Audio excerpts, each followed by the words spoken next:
हमारे साथ देश के सुविख्यात ज्योतिष के गणितीय पक्ष एस्ट्रोनॉमी के परम विद्वान श्री रमेश वायवकर जी उपस्थित हैं। आपसे हम ज्योतिष के गणितीय पक्षों पर कुछ धारणाओं और सिद्धांतों के बारे में बात करेंगे। श्री रमेश वायवकर जी, आपका स्वागत है। जी जी। आज जो मूल विषय पे हम बात कर रहे हैं कि आकाशीय मानचित्र या आकाशीय स्थिति को ऋषि मुनियों ने जब लगातार देखा और जो पिंड नियमन में उन्हें दिखे और एक लंबे स्वरूप को देखते हुए उन्होंने उसे इस जगत के चर अचर चीजों से जोड़कर देखा कि जो प्रभाव आकाशीय स्थिति में अचर पे हो रहे हैं वो चर पे कैसे हो रहे हैं। तो ये विकास धारा में ज्योतिष मानव पर भी लागू होने लगा। अब प्रश्न ये है कि जो खाका हम यहाँ आकाशीय स्थिति का कुंडली में खींचते हैं तो वो एक डिग्री या एक अंश की ग्रह की उपस्थिति के ऊपर होता है।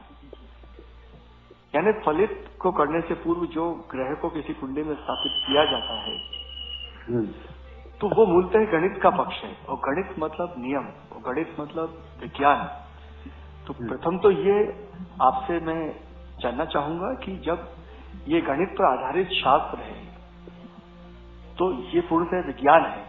तो ये इतिहास में अगर हम लौटते हैं तो किन मनीषियों ने इस विज्ञान को पूर्ण गणित में ढालकर ज्योतिष के पक्ष को जो वर्तमान में है हमें प्रदान किया। ठीक है सर, जैसा कि आपने मेरे से प्रश्न किया है उसका जवाब मैं आपको देता हूँ। आपने ज्योतिष या एस्ट्रोलॉजी शब्द का प्रयोग किया है। तो एस्ट्रोलॉजी का मतलब ये होता है, astrology is the science of an planetary vibration.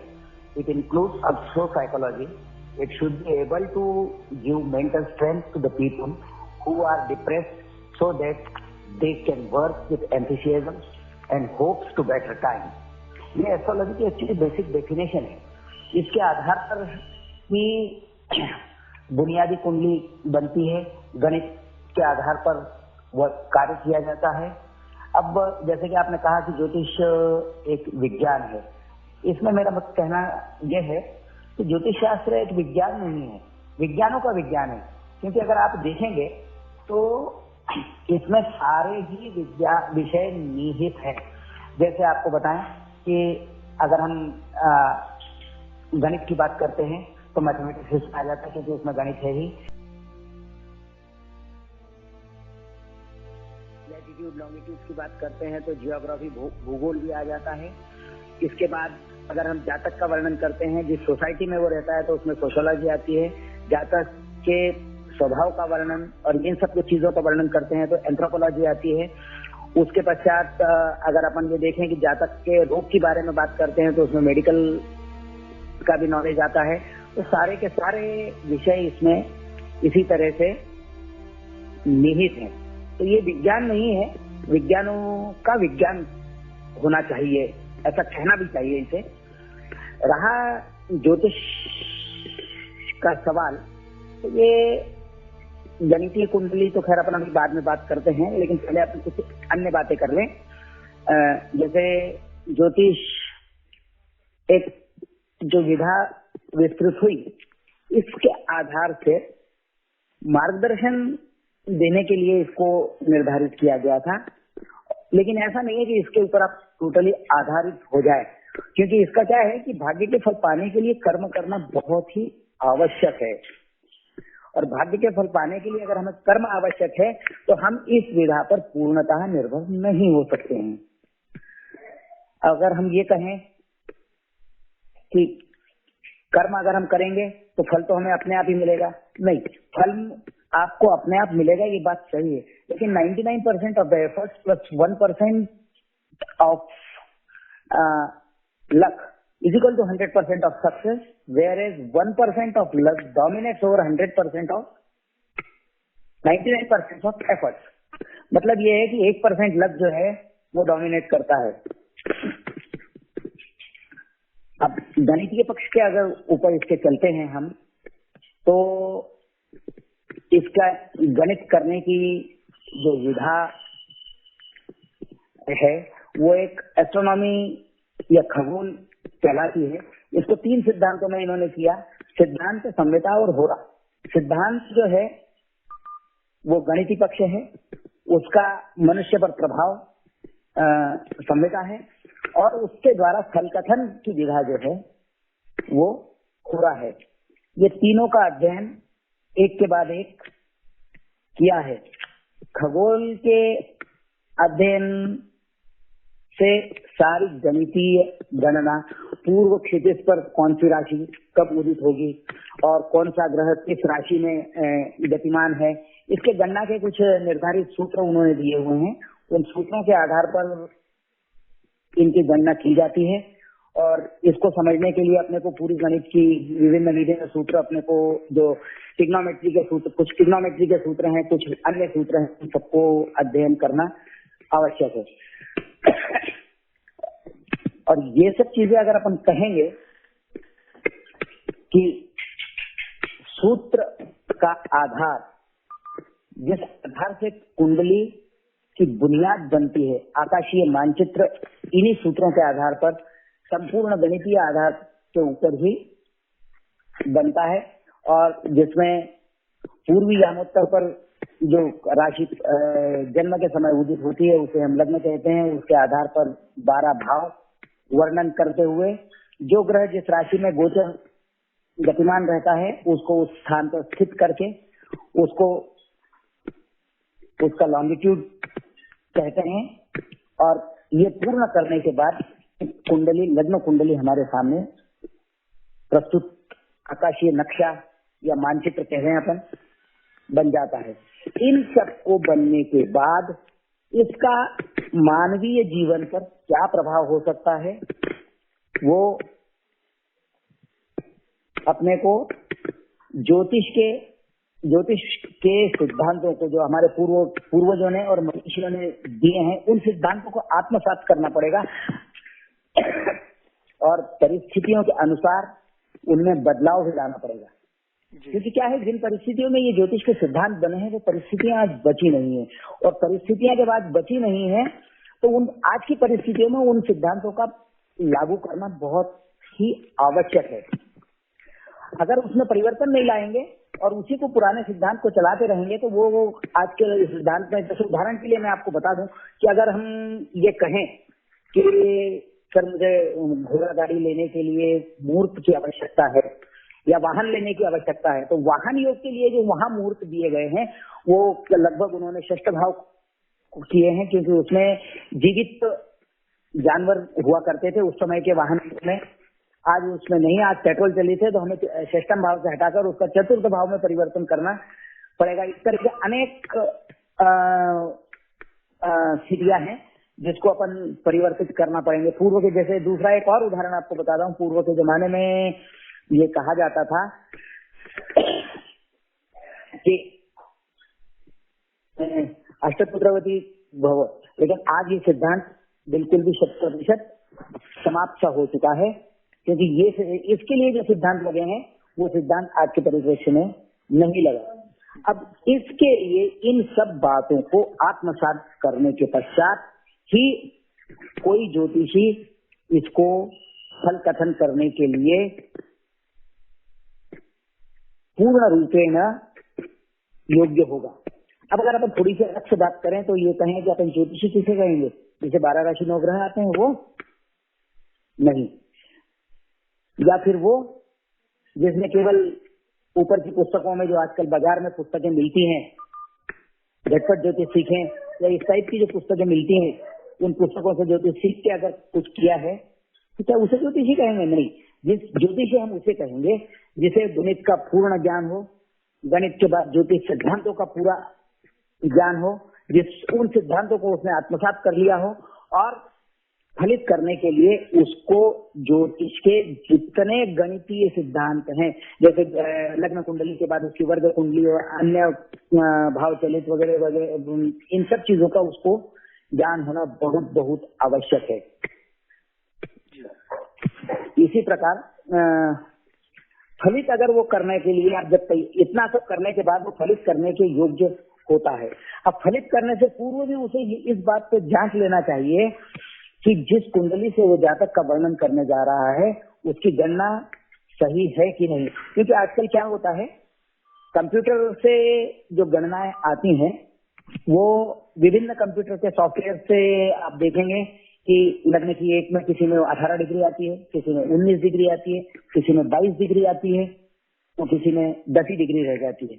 ये डिग्रियां अलग अलग आने की वजह से जो वर्ग कुंडली या इसका अंतर जो विस्तृत वर्णन है वो बहुत कुछ बदल जाता है। इस बदल जाने से क्या होता है कि जातक के लिए जो आप भविष्य कथन करने जा रहे हैं वो सही नहीं हो पाता। अतः उसे पहले अपने जांच कर सही कर लें, उसके बाद भविष्य कथन करें।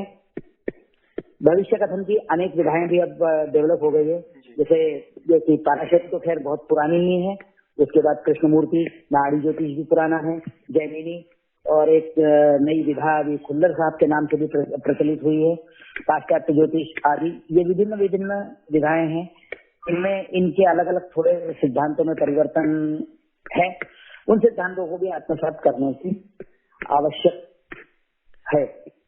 इसके लिए मूल प्रश्न आपसे जो इस श्रृंखला में ये है कि आकाशीय स्थिति को पृथ्वी या सूर्य के सापेक्ष, जिसे हम हेलियोसेंट्रिक या जियोसेंट्रिक कह सकते हैं, तो ये दो स्थितियां हैं पहली, और इससे एक जुड़ करके एक बहुप्रचलित जो विषय इस समय है वो अयनांश भेद है।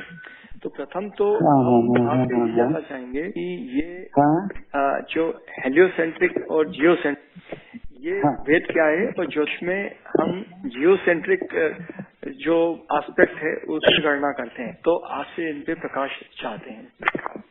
अच्छा,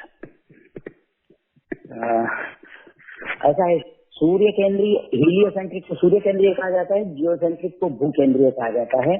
सूर्य केंद्रीय वह स्थिति है जो आकाश में वर्तमान में दर्शन है, जिसे हम सोलर सिस्टम कहते हैं कि सूर्य मध्य में है, उसके चारों तरफ पहले बुध घूमता है, उसके बाहर शुक्र घूमता है, उसके बाहर पृथ्वी घूमती है और पृथ्वी के चारों तरफ चंद्रमा घूमता है, उसके पृथ्वी के बाहर की तरफ मंगल, गुरु, शनि, यूरेनस, नेपच्यून, प्लूटो, ये ग्रह सीक्वेंशियली अपने अपने ऑर्बिट में घूमते रहते हैं, और इस स्थिति को हम हीलियोसेंट्रिक स्थिति कहते हैं। क्योंकि थ्योरी ऑफ रिलेटिविटी जो है ये बोलती है कि आप अगर किसी ऑब्जेक्ट पर खड़े होकर दूसरे ऑब्जेक्ट को देखें और फिर ऑब्जेक्ट को देखेंगे तो वो ऑब्जेक्ट आपको मूविंग दिखेगा। अगर आप मूविंग ऑब्जेक्ट पर खड़े हैं और उसको दूसरे ऑब्जेक्ट को देख रहे हैं मूविंग को, तो वो आपको वो मूविंग दिखेगा, आप जिस ऑब्जेक्ट पे खड़े हैं वो आपको स्टेशनरी लगेगा। तो भूकेंद्रीय स्थिति ही भी हमारी इसी प्रकार है, क्योंकि भूकेंद्रीय स्थिति या जियोसेंट्रिक पोजीशन, क्योंकि हम लोग पृथ्वी पर खड़े हैं, तो पृथ्वी वास्तविकता में पृथ्वी घूमती है और सूर्य स्थिर है, लेकिन पृथ्वी के सापेक्ष में जब हम सूर्य को देखते हैं तो हमें सूर्य चलायमान दिखता है और पृथ्वी स्थिर दिखती है। तो गणना के सापेक्ष के हिसाब से जो पृथ्वी की गति और गणना है, उस गणना को हम सूर्य की गति या सूर्य की गणना मानकर सारा गणित करते हैं। बेसिकली यही डिफरेंस है भूकेंद्रीय सूर्य केंद्रीय में। बाकी इसमें केवल थ्योरी ऑफ रिलेटिविटी का ही वो है, बाकी इन दोनों में मूलतः बेसिक कोई फर्क नहीं है जी। तो लेकिन आकाशीय स्थिति जो स्थिति होती है वो अपनी जियोसेंट्रिक होती है, और जो हम कुंडली में स्थिति करते हैं वो जियोसेंट्रिक करते हैं, क्योंकि उसके सापेक्ष गणना की जाती है जी। तो ये अयनांश जो जी एक टर्म है जो महत्वपूर्ण है, और जो ज्योतिष परम विद्वान है, परंपरागत और अनुसंधान करके जो आगे आए हैं, तो सबका इसको लेकर के अपने अलग अलग विचार हैं, और यही शायद लग्न का जो प्रथम साधन है उसमें इसी की आवश्यकता सबसे ज्यादा पड़ती है। तो ये अयनांश आपके हिसाब से मौलिक अयनांश क्या है, और अगर इसमें बाद में संशोधन हुए हैं तो किन परिस्थितियों में इन विद्वानों ने संशोधन किए होंगे? देखिए, थोड़ा सा पहले मैं आपको आयनांश से पहले एक चीज बता दूं कि जो भी गणना ज्योतिष की होती है वो बिना आयनांश के होती है, ठीक है ना। जो भी गणना करके पहले रख दी जाती है वो गणना की जाती है, उस गणना को हम सायन शब्द में यूज करते हैं, या वो जोडिएक, उस जोडिएक को जो यूज करते हैं उसको ट्रॉपिकल जोडिएक भी कहते हैं। और उस गणना में से आयनांश घटाने के बाद जो हमारे पास स्थिति आती है उसको हम नेरियन गणना कहते हैं, और जो जोडिएक बनता है उसे हम फिक्स जोडिएक कहते हैं, ठीक है ना। आयनांश की जहां तक बात है, ये मनीषियों का हमारे ऐसा मानना है। पूर्व में अगर हम मतलब वराहमिहिर और आर्यभट्ट, इन लोगों के जमाने में अगर हम देखें तो ये लोग केवल सायन में ही कार्य करते थे, नेरियन में कार्य नहीं करते थे। फिर सायन नेरियन का भेद मैं आपको पहले ही बता चुका हूँ क्या होता है। तो वो लोग सायन में ही कार्य करते थे, जहाँ की आयनांश की वैल्यू 0 होती है। आज भी अगर हम किसी सॉफ्टवेयर में आयनांश की वैल्यू 0 डाल देंगे तो जो गणित का पक्ष आ रहा है वो 100% सबका एक ही आएगा, अलग अलग नहीं आएगा, क्योंकि सब पहले सायन गणना करते हैं, उसके बाद नेरियन गणना के लिए आयनांश घटाए जाते हैं। अब आयनांश क्या चीज है, अगर इसकी बात अपन करेंगे तो आयनांश हमारी ऐसी वसंत संपात जो है वो पृथ्वी के झुकाव की वजह से वसंत संपात का घूमना, पीछे की तरफ जाना, उसको ऐसा मानना है मनीषियों का। कुछ मतलब इन लोगों के बाद जो बाद के मनीषी हुए हैं ज्योतिष के, उनका मानना ऐसा है कि पृथ्वी जब घूमती है तो उसका वसंत संपात लगभग 50 सेकंड प्रतिवर्ष पीछे की तरफ जाता है। अब कुछ विभिन्न लोगों ने इसकी गति जो है अलग अलग बताई है, किसी ने इसकी 49 बताई है, किसी ने इसकी 54 सेकंड बताई है प्रतिवर्ष, अलग अलग हुआ है। अच्छा, अब इस आयनांश की गणना कैसे होती है, तो ये पीछे पीछे जो जा रहा है, तो एक समय ये था जब दोनों संपात सायन का और नेरियन का 0 था। उसके बाद एक वर्ष निकला तो वो 1 डिग्री के लगभग पीछे चला गया। ऐसा करते करते कई वर्ष हो गए हैं, तो वो पीछे पीछे जाते जाते अंतर उसका बढ़ गया है। वो जो अंतर है वही अंतर आयनांश कहलाता है। अब वसंत संपात का पीछे की तरफ जाना, इस जब शून्य था तब से जितना पीछे की तरफ जाना, इसका कोई भी निर्धारित ग्रंथ में वर्णन नहीं मिला है। कुछ लोगों का इसमें कहना है कि ईसा के 285 वर्ष के बाद, किसी का कहना है कि 291 वर्ष, किसी का कहना है 300 वर्ष, किसी का कहना है 504 वर्ष। ऐसे अलग अलग विद्वानों के अलग अलग मत है। इसमें लाहरी साहब, कृष्णमूर्ति साहब, फागन साहब, रमन साहब, इन लोगों के काफी लोगों के अलग अलग वर्ष है।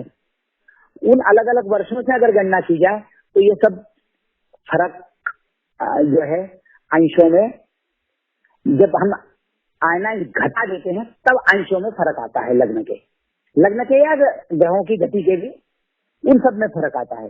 तो ये जो है, और अभी वर्तमान में आप ये मान ले कि लगभग 295 वर्ष 0 चित्रापक्षीय आयनांश जो माने गए हैं वो लाहरी साहब के आयनांश है, जो सामान्यतः जनमानस यूज करता है। जो कृष्णमूर्ति पद्धति को अपनाते हैं वो कृष्णमूर्ति साहब के आयनांश यूज करते हैं। 285 वर्ष उन्होंने बताया है, और आयन चालन की गति जो है वो 50 सेकंड प्रति वर्ष के हिसाब से बताई है। ये प्रचलन में अभी यही है ज्यादातर। बाकी और भी बहुत सारे आयनांश हैं, आप उसको देखेंगे तो ये, लेकिन इससे वैल्यू ऑलमोस्ट लगभग अपनी माना जाता है कि करेक्ट आ रही है और वही लागू की जाती है। शायद यहाँ तक मैं समझता हूँ कि आपके प्रश्न का उत्तर आपको मिल गया होगा। बिल्कुल। एक प्रश्न और इसके आगे जुड़ के आता है कि हाँ बताइए। में आसमान की ओर देखते हैं तो जो आकाश में विद्यमान नक्षत्रीय तारे या राशियों के तारे या ग्रह हम देखते हैं, तो ये इनका जो संचरण पाथ है, जो इनका संचरण का जो ऑर्बिट है, वो सर्कुलर है कि वो इलिप्टिकल है? ये प्रश्न मैं इसलिए ये प्रश्न इलिप्टिकल, ये हाँ, जो भाव विन्यास ये इलिप्टिकल है जी, ये इलिप्टिकल है जी। हाँ, आगे बोले। जो भाव विन्यास हमारे एस्ट्रोलॉजी में धाराएं वो हैं कि एक इक्वल हाउस सिस्टम, एक अनइक्वल हाउस सिस्टम, तो ये क्या इलिप्टिकल पास होने के कारण भावों के जो डिग्रीज हैं वो बदल गए हैं? इसमें कुछ और तथ्य आपको नजर आता है? क्या है, अब अगर अपन गणना की बात करेंगे इसमें, भाव गणना की, तो गणना की विधाएं बहुत सारे मनुष्यों ने, श्रीपति साहब ने, महीधर जी ने, और सबने अलग अलग पद्धतियां दी हुई हैं। वैसे पाश्चात्य पद्धति जो है वो प्लेसिडियस सिस्टम कैलकुलेट करती है। इस सिस्टम को बोलते हैं semi arc system. 0 degree to 180 degree में 1 से 6 तक पूरे भाव कैलकुलेट करती है। ठीक है, उसमें करने से क्या होता है कि जो डिग्री कम ज्यादा होती है वो इस वजह से होती है कि जो राशि, कुछ राशियां ऐसी हैं शॉर्ट असेंशन, कुछ राशियां ऐसी हैं जो लॉन्ग असेंशन, मतलब जिनको पार करने में ज्यादा समय लगता है, जिनको पार करने में कम समय लगता है। ऐसी शॉर्ट असेंशन और लॉन्ग असेंशन की जो साइंस है उसके हिसाब से कम ज्यादा होता है। और ये जैसे जैसे लैटिट्यूड ऊपर चढ़ता चला जाता है तो इनका मान भी कम ज्यादा होता रहता है। ये स्टैंडर्ड मान जो है वो 0 डिग्री लैटिट्यूड पे है। 0 डिग्री लैटिट्यूड मतलब भूमध्य रेखा पर, ठीक है ना। तो वहां इक्वल हाउस सिस्टम अगर आप ले लेंगे तो वहां तो इक्वल हाउस सिस्टम आपके बराबर लागू रहेगी, लेकिन बाकी में आपको अलग अलग पद्धति है। बाकी एक चीज और भी बता दें आपको, जैसे श्रीपति पद्धति है। श्रीपति पद्धति में क्या है, एवरेज मेथड निकाला है उन्होंने। एवरेज मेथड का मतलब है कि आप दशम निकालिएगा, लग्न निकालिएगा, दोनों का एवरेज निकालिएगा और दशम में जोड़ते जाइएगा लग्न तक, तो आपका भाव संधि निकलता चला जाएगा। उसके बाद लग्न से घटाते जाइएगा तो लग्न से चतुर्थ तक आ जाएगा और उसके बाद पूरा पलट दीजिएगा तो 180 आपके। इसमें एक्यूरेसी कम है। ये अपने यहाँ भारतीय में श्रीपति पद्धति कहलाती है। इंग्लिश लोग इसे पोर्फायरी मेथड भी कहते हैं। इसके अलावा ट्रोपोसेंट्रिक मेथड भी होती है, लवंगिनी मेथड भी होती है। काफी सारी, मतलब लगभग 26 मेथड है ऐसे लग्न कैलकुलेट करने की। इसमें लग्न की डिग्री सब में अलग, एक ही आती है, केवल भाव के अंश, दूसरे भावों के अंश अगर अपन देखेंगे तो वो अलग अलग आ जाते हैं जी। वो भी कैलकुलेट करने की ज्यादा देर अलग है। मतलब ट्रोपोसेंट्रिक में क्या है कि वो ट्रॉपिक को सेंटर में बना देते हैं, उसके बाद उसको मूवमेंट करते हैं। रेडियो मॉन्टेनस की एक मेथड है। ऐसे अलग अलग मेथड है, तो लगभग 21 मेथड है।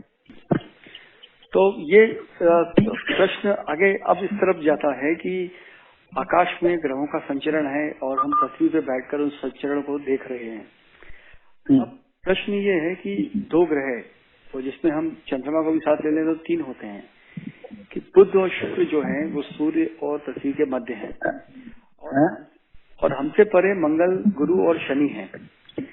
अब एक चीज आती है कि जब पृथ्वी के सापेक्ष किसी स्थिति में सूर्य की रश्मि में या सूर्य से पीछे कोई ग्रह चले जाए तो उसे हम अस्त विचार कहते हैं, और जो सूर्य के प्रकाश से दूर होकर के सुबह या शाम सूर्यास्त के बाद चलने लगे तो उसे हम उदित कहते हैं।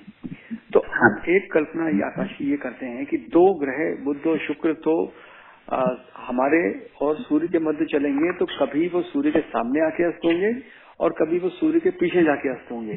तो इसमें ये उदय अस्त को आप अपने खगोल विज्ञान के थ्रू समझा सकते हैं हमें? इसको बोलते हैं हेलिकल राइजिंग एंड सेटिंग। इसका जो टर्मिनोलॉजी है एस्ट्रोनॉमी की, वो हेलिकल राइजिंग एंड सेटिंग है। जब वो कोई भी ग्रह सूर्य के पास चला जाता है, मतलब सूर्य जिस राशि में भ्रमण कर रहा है उस राशि के आसपास या उस अंशों के आसपास जब जाता है, जब पहले पास जाता है वो तो अस्त हो जाता है, और जब उससे बाहर निकलता है तो वो उदित होता है। उसकी कुछ डिग्रीज रहती हैं जो उनकी अस्त और उदय का समय निर्धारित करती हैं। इनका एक ऑर्ब होता है, कॉम्बिनेशन का मैक्सिमम जो है वो 8 डिग्री का होता है। उसमें अस्त और उदय होता है। इसमें लगभग कई एक्चुअली जो अंतर ग्रह हैं आपके, उनको कम समय लगता है। बाह्य ग्रह हैं वो लगभग डेढ़ महीने तक भी अस्त रहते हैं, 1.25 से 1.5 महीने तक अस्त रहते हैं। और बाकी जो अंतर ग्रह हैं वो 8 से 10 दिन तक जो है अस्त रहते हैं। अच्छा, अब ग्रह, ठीक है ना जी, अब ग्रह तो गतिमान है। इसके साथ एक टर्मिनोलॉजी और आती है जिसमें लोग काफी कंफ्यूज होते हैं, मैं आपको थोड़ा सा और क्लियर कर दूं। असंगत शब्द है एक जी। अस्त जो हो गया वो हेलिकल राइजिंग एंड सेटिंग हो गया। असंगत जो होता है, जो ज्योतिष में बहुत चलता है शब्द, लेकिन लोग इसे मतलब कॉमनली अस्त के साथ ही कंफ्यूज करते हैं। वो जो असंगत स्थिति होती है उसको कम्बस स्थिति कहती है, कि मतलब वो प्लेनेट सन के सेम लॉन्गिट्यूड पे चला गया जी। ये कम्बस वाली स्थिति होती है, उसको कम्बस कहते हैं वो लोग। मैं आपको अस्त और असंगत, मैं आपको यहाँ रोकना चाहूंगा कि एक स्थिति हाँ, में तो वो ग्रह सूर्य और पृथ्वी के बीच में हो सकता है, और एक स्थिति में सूर्य उस ग्रह और पृथ्वी के बीच में हो सकता है। क्या आप इस बात से सहमत हैं? जी जी जी। एक स्थिति में वो ग्रह पृथ्वी और सूर्य के मध्य आकर के अस्त हो सकता है। जैसे हम सूर्य के सामने जैसे ब्लैक स्पॉट, या हम सूर्य पर उसकी छाया के लिए, जैसे बुध की इस वक्त आई थी। और दूसरी स्थिति में वो सूर्य के पीछे जाके, यानी उस ग्रह और हमारे पृथ्वी के बीच में सूर्य आ गया, तो वो सूर्य की रश्मि पीछे छुप गया। तो ये इस घटना को खगोल में आप किस तरीके से बता सकते हैं? इसको परागमन कहते हैं सर जी। अभी मेरे को तारीख याद नहीं है, अभी ही कुछ दिन पहले शायद अगस्त या सितंबर में बुध का परागमन हुआ था जी। बुध जो है सूर्य के सामने से निकला था जी। था हाँ, जब टेलीस्कोप उसको टेलीस्कोप से देखा गया तो एक ब्लैक स्पॉट आया था जी। आप कहें उसकी चित्र की गणना और उसका वर्णन मैं आपको प्रस्तुत कर सकता हूँ, या मेरे फेसबुक पेज पे अगर आप देखेंगे, मॉडर्न एस्ट्रो रिसर्च सोसाइटी मेरे नाम से लगा हुआ है, उसके ऊपर मरकरी ट्रांजिट जो है करके बना हुआ है, उसके ऊपर आपको इमेज मिल जाएगा। वो तो परागमन कहते हैं, और हर ग्रह का परागमन होता है। जब सामने से निकलता है तो उसको परागमन कहते हैं, पीछे से निकलता है तो परिवर्तन होता है। पीछे से निकलता है तो अपने को तो दिखने का कोई प्रश्न ही नहीं होता। और आपकी बात जहां तक ये की है आपने कि सामने से और पीछे, सूर्य के पीछे दोनों स्थिति में हो सकता है, ठीक है ना। एक स्थिति अब मैं आपसे जानना चाह रहा हूँ, हाँ, पूर्वी क्षितिज पे अगर सूर्य प्रथम भाव में है तो इसका अर्थ ये हुआ कि हम प्रथम भाव जो हमारे सापेक्ष राशि में आया है गणना में, सूर्य प्रथम, तो उससे 7वां भाव जो देखा जाएगा तो वो पृथ्वी के पीछे अंधकार वाले क्षेत्र में होगा। जी बिल्कुल बिल्कुल बिल्कुल बिल्कुल 100% जी। अब अगर मैं इसमें ये कहूँ कि उस स्थिति में मंगल जैसा ग्रह अगर उस पृथ्वी के अंधकार के क्षेत्र में या सूर्य के सम्मुख समसप्तक है, यानी प्रथम भाव में सूर्य हो गया और सप्तम भाव में मंगल हो गया, तो इस स्थिति को मैं ये भी तो मान सकता हूँ कि सूर्य और मंगल के बीच में पृथ्वी आ गई। और अंत में एक और गति सिद्धांत पर बात करें तो उसमें श्रीपति पर भी आपकी राय जरूर लेंगे, लेकिन वक्रत्व को आप आकाशीय घटना किस स्वरूप में देखते हैं और इसका ज्योतिषीय परिणाम या परिमाण क्या होना चाहिए? वक्रत्व जिसे अंग्रेजी में रेट्रोग्रेशन कहा जाता है, ठीक है ना। अब आपको पहले तो बिल्कुल स्पष्ट कर दूं कि हीलियोसेंट्रिक पोजीशन में वक्रत्व नहीं होता, ठीक है। ग्रह कोई भी वक्रत्व नहीं होता क्योंकि वो हीलियोसेंट्रिक पोजीशन होती है और हर प्लेनेट अपने अपने ऑर्बिट में कॉन्स्टेंटली घूम रहा है, और एक प्लेनेट जिस जिस स्थान पर है उस स्थान पर होने के लिए उसके लिए 4 कोऑर्डिनेट्स होते हैं उनके, ठीक है। एक लॉन्गिट्यूड, लैटिट्यूड, डिक्लिनेशन और राइट असेंशन। इन चारों कोऑर्डिनेट्स के भरोसे एक प्लेनेट अपने ऑर्बिट में टिका रहता है, ठीक है। इनके हिंदी शब्द भी मैं आपको बता देता हूँ, भोग, क्षर, विक्षेप और क्रांति, ठीक है ना। तो इन चारों के आधार पर अपने आप में अपने ऑर्बिट में जब वो घूम रहा है तो रेट्रोग्रेशन तो होने का हेलियोसेंट्रिक कंडीशन में संभव ही नहीं, क्योंकि अब क्या होता है, हम भू सापेक्ष गति का अध्ययन कर रहे हैं। पृथ्वी के सापेक्ष में भू केंद्रीय गति जो अध्ययन कर रहे हैं वो भू केंद्रीय गति के हिसाब से कर रहे हैं।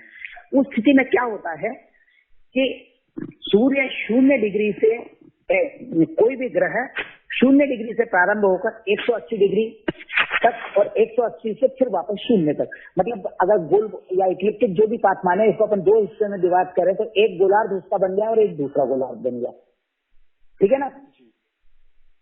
अब देखने वाला पृथ्वी पर कहीं किसी जगह खड़ा है, उसकी नजर हमेशा स्ट्रेट होती है।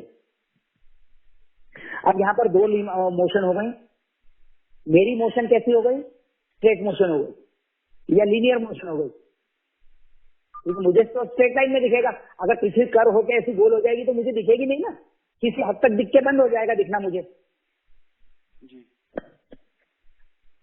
तो उसको लीनियर मोशन और दूसरी हो गई ग्रह की मोशन हो गई सर्कुलर मोशन। इन दोनों को जब हम कंपेयर करेंगे तो सर्कुलर मोशन को अगर हम लीनियर मोशन में कन्वर्ट करेंगे तो हमें ये दिखाई प्रतीत होगा कि जो वो ग्रह है जो 180 डिग्री तक पहले पूरा स्ट्रेट लाइन में गया, फिर उसी स्ट्रेट लाइन में कहीं पीछे वापस तक आया और फिर वापस जब 0 डिग्री पे आ गया तो फिर वापस आगे बढ़ने लगा। तो ये हमें थ्योरी ऑफ रिलेटिविटी के हिसाब से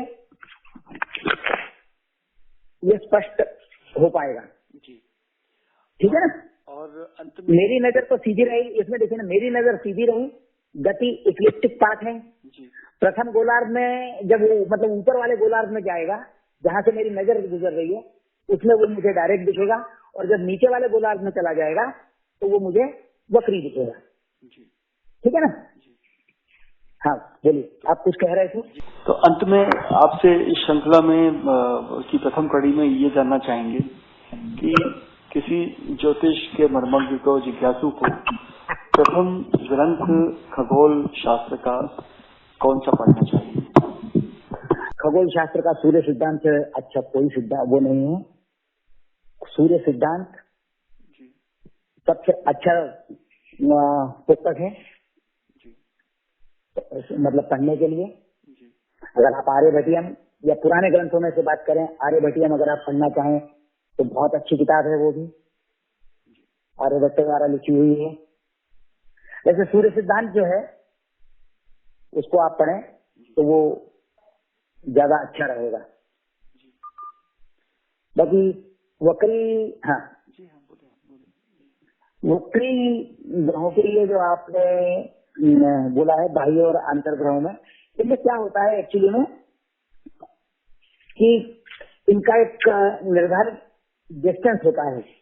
जैसे बुध का अगर हम देखेंगे तो 14 से 20 डिग्री का अंतर अगर सूर्य से हो जाता है तो वो ऑटोमेटिकली वक्री हो जाता है। शुक्र का क्या है, अगर 29 डिग्री दूर हो जाता है वो सूर्य से तो वो वक्री हो जाता है। मंगल 228 डिग्री पर होता है, बृहस्पति 245 डिग्री पर होता है और शनि 251 डिग्री पे।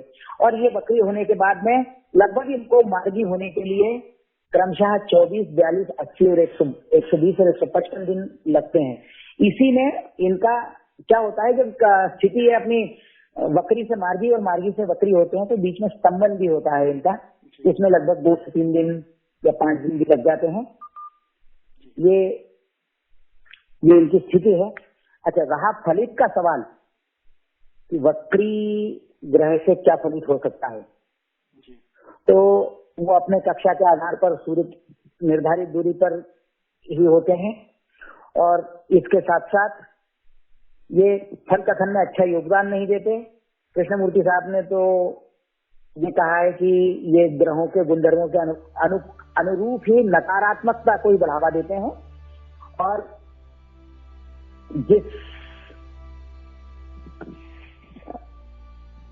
अगर कोई ग्रह वक्री है तो वह मार्गी होने के बाद ही अच्छा फल देता है, ऐसा मनुष्यों का अपना कथन है।